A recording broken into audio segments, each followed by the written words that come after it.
মাত্র 20,000 টাকায় বিদেশ থেকে দেশে ফেরা। হ্যাঁ, ঠিকই শুনেছেন।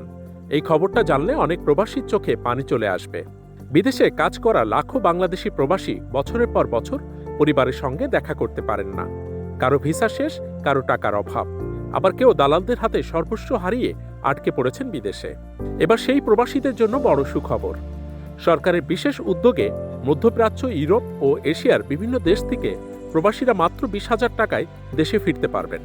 এই উদ্যোগের লক্ষ্য প্রবাসীদের দেশে ফেরা সহজ করা, দালাল চক্রের দৌরাত্ম্য বন্ধ করা, অবৈধভাবে আটকে পড়াদের নিরাপদে ফিরিয়ে আনা এবং সবচেয়ে গুরুত্বপূর্ণ, প্রবাসীদের ভোটাধিকার প্রয়োগের সুযোগ তৈরি করা।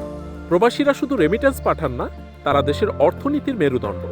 তাদের মতামত, ভোট আর অধিকারও দেশের ভবিষ্যতের সঙ্গে জড়িত। কিন্তু এখানেই বড় প্রশ্ন, এই সুবিধা কি সত্যিই সব প্রবাসী পাবেন, নাকি আবারও কিছু কাগজপত্র আর জটিলতায় অনেকে বাদ পড়ে যাবেন?